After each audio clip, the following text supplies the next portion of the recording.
Chi. Ako po ang makakasama nyo ngayong hapon, ang DJ na dadapo sa inyong mga puso, si Maui Posa.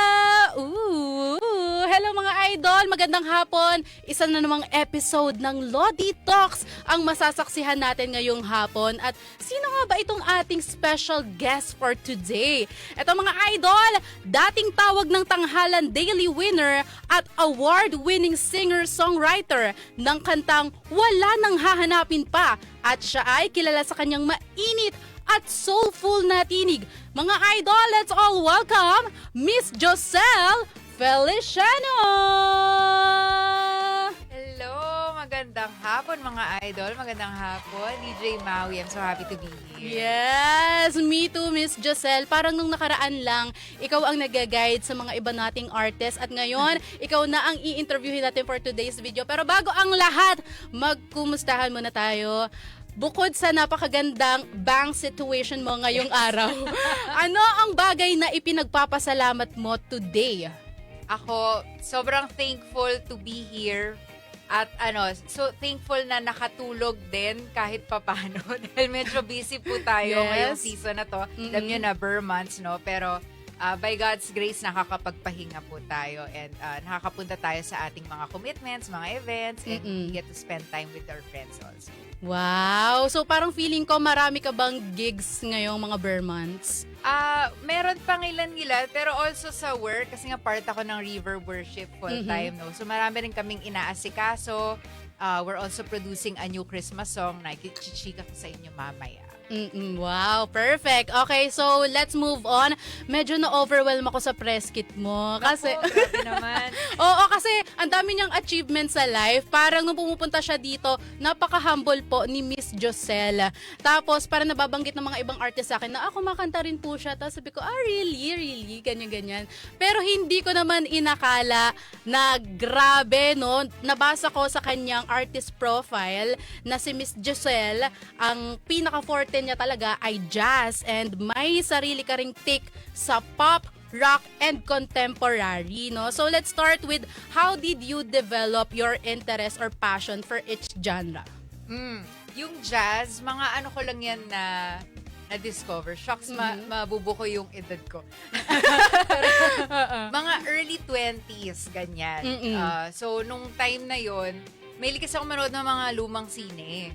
As in, mga sine from 1940s, 1950s, ganyan. So, yung mga songs doon, yung mga musical doon, ang mga kanta nila, yung part ng jazz standard repertoire. Ganun. So, yun yung parang, hindi ko naman alam yun at that time, no? Pero, parang, maganda siya sa tenga ko. So, inaaral ko siya, ganyan. Hanggang sa nag-enroll ako sa isang trumpets workshop, parang vocal performance class siya. Tapos yung teacher ko doon, Teacher Moy, shout out, Teacher Moy Ortiz of the company. Sinabi niya sa akin na jazz yun. Tapos nag-recommend na siya ng mga songs na pwede ko pang aralin, mga artists na pwede kong pakinggan. Tapos nagustuhan ko siya kasi yung jazz maraming improvisation doon eh. So, parang I felt free na pwede palang gawin to ng boses ko, pwede siyang maging instrument. Tsaka in general, gusto ko lang talaga yung tunog ng jazz. Kaya doon ako nahilig. How about the other genres? Yung pop, tapos itong rock and contemporary? Well, ano yan, mga kinalakhan ko. So, growing up, di ba mga naalala natin kung ano yung mga pinapatugtog sa bahay. Yung tatay ko, pag nasa, road trip sa kotse, pinapatugtog niya mga songs from the 1970s, 1980s. So, medyo classic pop, classic rock. So, yun yung mga earliest memories ko of music. Kaya, ayun, yun ang familiar to me. And then, ang ginagawa ko ngayon is I try to rearrange them into medyo jazzy style. So parang naging diverse talaga yung kaalaman mo sa mga iba't ibang music genres, no? I've also read from your artist profile na as early as 7 years old, nag-artistic training ka na with the national artist himself, Mr. Ryan Cayabyab, no? So sa tingin mo, paano ka na natulungan sa kung sino ka ngayon? Well, Bigati na, wait lang Hindi naman siya exactly.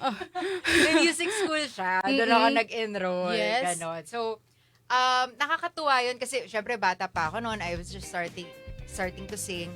And yung philosophy nila doon sa music school ni Mr. C is ang binibigay nilang songs ay age appropriate. Mm-mm. So nakakatuwa kasi alam mo, hindi ka forced to, sing songs na hindi pa, alam mo, hindi mo pa man lang din naiintindihan. So parang as a child, nung natututo akong kumanta, naintindihan ko rin yung mga kinakanta kong songs, which is good for storytelling. Diba? Ang hirap kasi kung kinakanta mo lang siya pero hindi mo naman alam yung puso ng song. Kaya hanggang ngayon, ganon, I sing songs that I feel truthful about, yung pinaniniwalaan ko talaga yung message, and yung maikakwento ko talaga with authenticity. Wow, yun. Thank you so much, ha. Grabe, no? Follow-up question lang. Since you started at a very young age, how was your childhood? Hindi ka naman ba na-pressure na, kailangan kong umattend ng gantong training, wala na akong laro, or nababalance mo naman nung bata ka? Wala namang pressure. Sa totoo lang, DJ Maui, I'm so thankful kasi yung parents ko, parang gusto lang talaga nila na-explore ko yung mga hilig ko. Kaya nung na-discover nila na parang meron siyang tenga for singing na nakaka-recognize siya ng mga melody, ganyan, nasasabayan niya yung mga kanta. Sige nga, enroll nga natin siya. Tapos, yun, nag-stick. And na-enjoy ko siya. Pero hindi naman siya pressure na sumali ka sa ganito or mag-perform ka sa ganito. Wala namang ganon. We love supportive parents, mga Correct. idol. Meron kasing ibang mga magulang, 'di ba, na parang kapag hindi natupad yung pangarap nila, doon nila ipapasa sa mga anak nila na, ay, hindi ako naging singer, dapat si Josel maging pangmalakasan to na singer, ganon. Pero hindi naman sila ganon. And thankfully, na-enjoy mo naman yung journey. Yes. So, this talent of yours na pinaghirapan mo, paano kanya natulungan sa life mo in general? Well, for one thing, kumikita po tayo. To be very honest. Diba? Hindi ko naman na-expect na, na I would get to sing professionally. Yes. Ang tinapos ko po ay management economics. Ay, wow. So, ang akala ko, like, I would work sa bangko or sa finance industry, ganyan. And then, singing would be a side thing, a hobby, yung special skill, ganyan. Pero dinala tayo ni Lord sa isang platform na pwede kong gamitin yung pagkanta to encourage people, to bless people, to minister to people.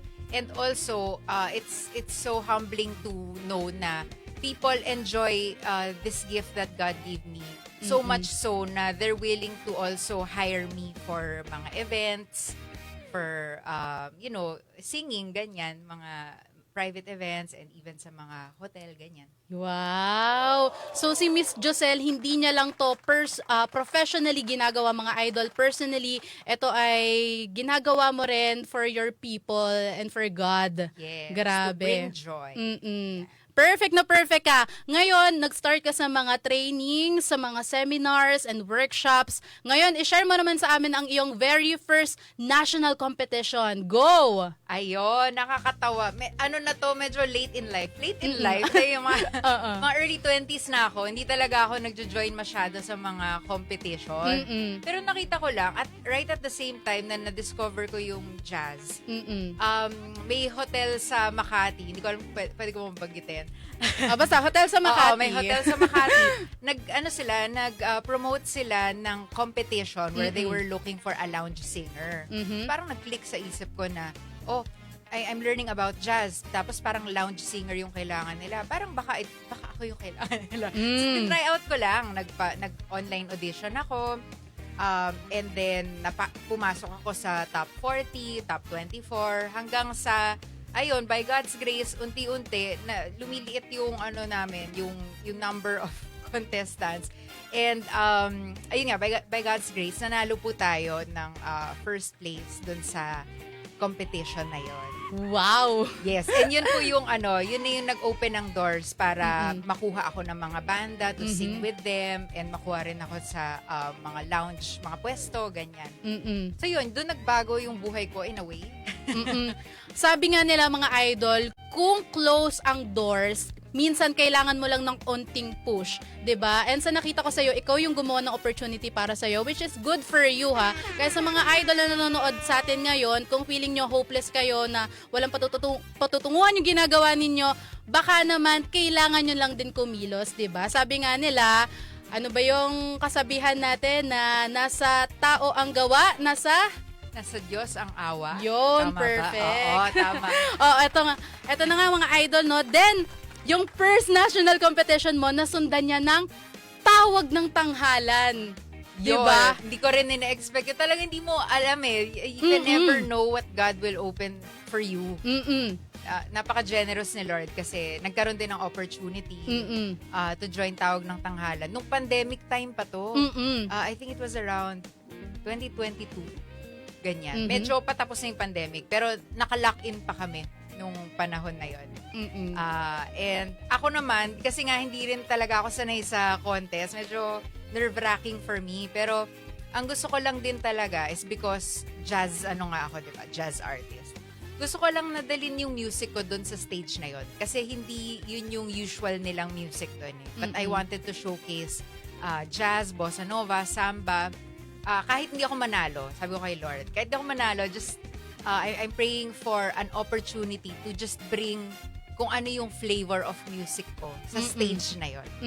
Yon. Kumbaga, manalo, matalo, I'm just here to showcase my uniqueness, who I am. Exactly. Ganun. Wow! Nadali ko ba? Correct.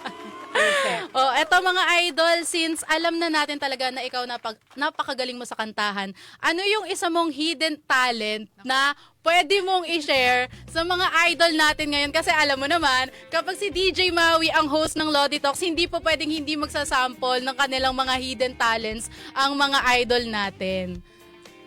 Hindi ko alam. Ano ba hidden talent? Beatbox? Wow, beatbox! Okay! Sobrang basic lang ito. Gusto nyo bang marinig si Miss Giselle Feliciano, mga idol na mag-beatbox? Yes, feeling ko, oo. Kaya, Miss Giselle, the stage is yours, the mic is yours. Beatbox mo na yan. Okay. Shucks, hindi ko alam kung paano tayo. 1, 2, 3, and...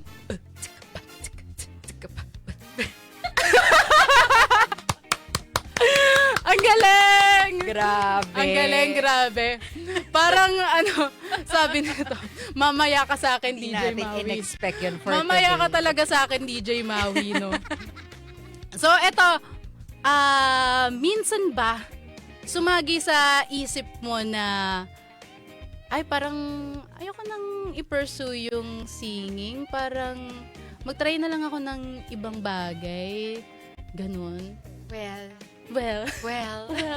back in the days. Oo. Feeling ko dumadating yan sa buhay ng bawat artist. Hindi lang sa singers, no? Lahat ng artists. Kasi, ang hirap eh. Wala siyang set na path. Hindi tulad ng, kunwari, nagtrabaho ka sa, for example, corporate company. Oo, may ladder. Oo. Alam mo yung progression mo. Pero pag artist ka, bubuin mo yun on your own. At saka ang daming possibilities. So, parang you can never really see na ito, step 1, step 2, step 3. Tama. Oo. So, parang may mga times, syempre, lalo na pag may challenges or parang pag nare-reject ka, it feels like, tuloy ko pa ba to, Lord? Ganon. So, definitely, hindi lang once, maybe multiple times in my life na parang, papursue ko pa ba yung pagkanta? Pero ang maganda kasi sa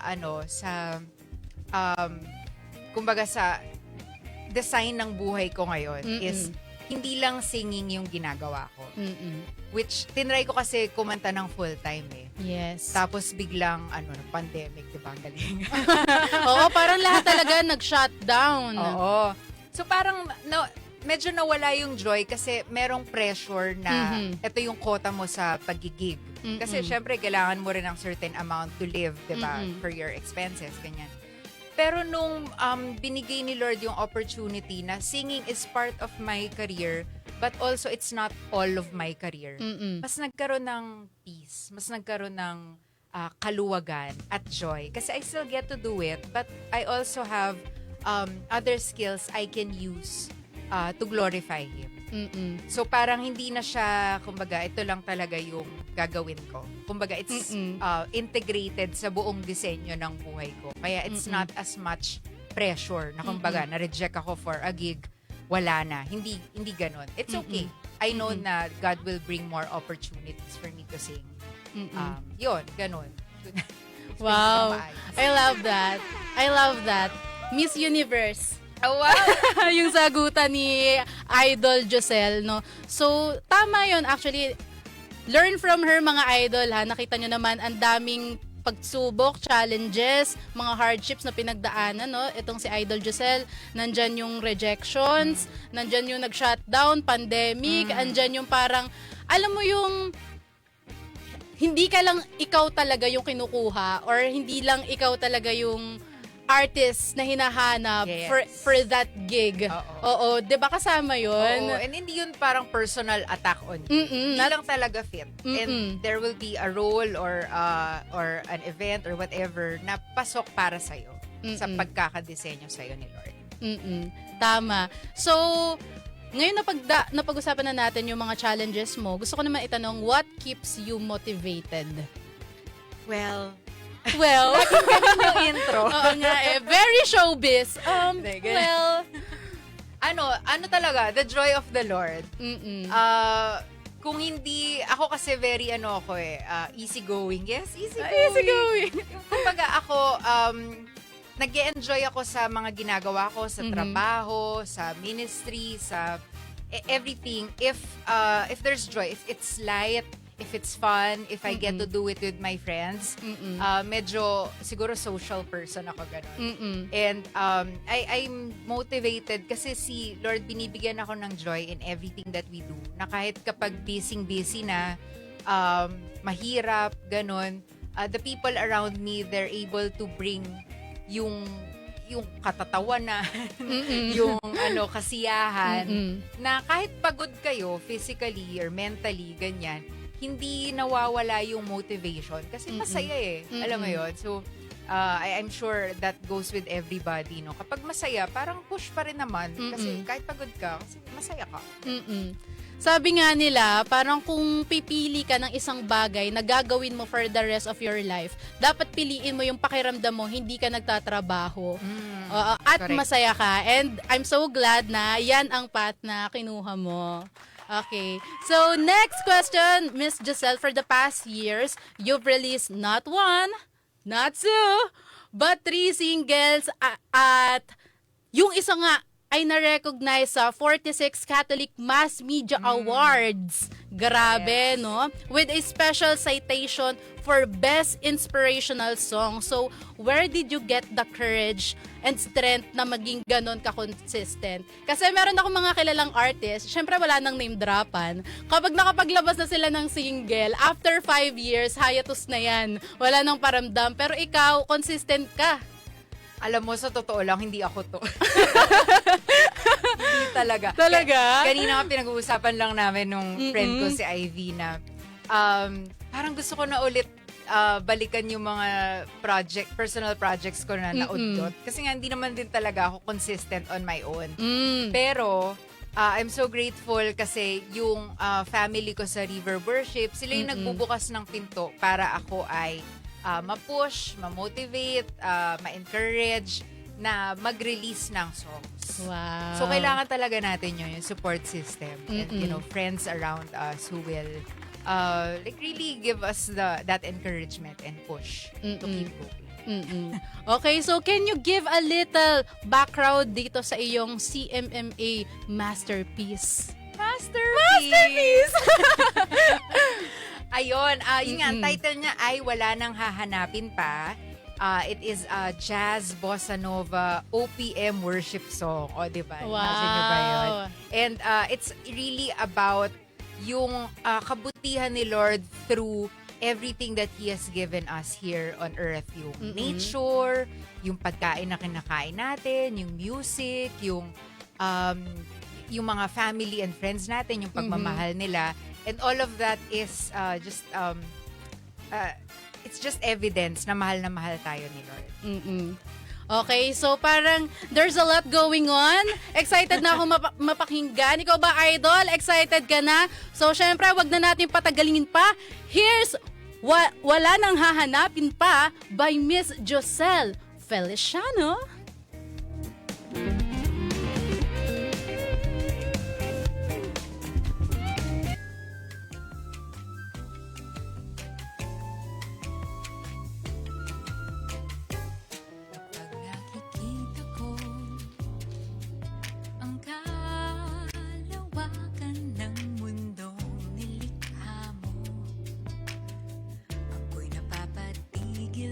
pagmamangha at galak. Lahat ng aking kailangan, lulan ng kalikasan. Kay gandang samyo sa araw-araw na paggising ko. Ang kape't pandasal sa harap ko, biyayang galing sa'yo. Kay tamis ng iyong pag-ibig, ako'y laging naiisip mo. Pinupuri kita, O Diyos, wala nang hahanapin pa. Ang lahat ng kaganda ay galing sa'yo. Ang iyong mga likha ay tunay na kahanga-hanga. Sa lahat ng ito, nababatid kong ako ay mahal mo. And that is Wala Nang Hahanapin Pa by Miss Joselle Feliciano. Grabe mga idol. Kung gusto nilang pakinggan itong napakagandang kanta na ito, Miss Joselle, saan ba nila pwede itong pakinggan? Thank you, DJ Maui. Wala Nang Hahanapin Pa is out now on all digital streaming platforms. Nasa Spotify yan, nasa YouTube, Apple Music, anywhere you get your music, pwede nyo pong pakinggan yan. Grabe, parang feeling ko ang sarap niya pakinggan kapag naliligo ka sa CR, kapag nagja-journal ka. It's such a vibe, no? Ano yung iniisip mo habang nire-record mo tong kanta na to? Alam mo, ano lang talaga siya, worship na hindi mo kailangan umiyak. Minsan kasi pag worship, oo. diba, sobrang emotional Actually, mo. totoo Which is yan. good also. Ito, Oo. joyful, nasa beach ka, nakaupo ka sa may shore, or nasa mountains ka, ganyan. You just want to be thankful sa creation ni Lord. Pwede mong pakinggan. So, yun Yes. yung intention for this song. Okay, so thank you so much for this Thank wonderful song. At ayan mga idol ha, pakinggan nyo na at stream nyo na Wala Nang Hahanapin Pa by Miss Joselle Feliciano. Ito naman para sa mga idol natin na young musicians out there. Ano yung piece of advice mo sa kanila, Miss Joselle? Just be yourself. Parang ang cheesy, no? Pero minsan kasi sa industry, parang, lalo na kapag bata ka, feeling mo kailangan mong mag-fit into a certain mold para mabigyan ka ng break. Pero hindi kasi naglalast yun kung ipipilit mo yung sarili mo sa isang certain hole na hindi mo naman kahugis. If that makes sense. Yes. So, just be genuine to who you are, what you like, what God has given you, yung purpose na binigay niya sa'yo. And that's going to be more lasting and more joyful in the long run as an artist. Wow. Okay, so last na talaga to. If you will describe your life right now in one word, what would it be? Hala! Okay, 10, 9. Binrasure. Overflowing. Okay, overflowing. Ng joy ng trabaho. Wow. Praise Ayan. God. Ayan. Baka meron ka pang ibang invitation sa mga idol natin bukod dito sa Wala Nang Hahanapin Pa? Yes, definitely. Ang Wala Nang Hahanapin po ay part ng Reverb Worship. So marami pong original songs. Ang Reverb Worship, please find them at Reverb Worship PH on Facebook, Instagram, YouTube, and TikTok. And pwede nyo rin po akong makakonect sa aking mga socials on Facebook, Instagram, TikTok, and YouTube at Joselle F, Josellef. And we have an upcoming Christmas song this late November po. It's called Liwanag. Abangan nyo po yan. Please see Reverb Worship PH for more updates. Wow, yan. Thank you so much, Miss Joselle Feliciano. Ayan na nga mga idol. Sana maraming kayong napulot na aral and inspiration sa ating guest artist ngayon. Muli, this is DJ Maui po, ang DJ na dumapo sa inyong puso. At up next ha, si Mr. Chad Borja. Dito lang ulit sa Lodi Talks mga idol. Dito lang yan sa 93.9 IFM. Ay, narinig ko na yarn. See you later mga idol.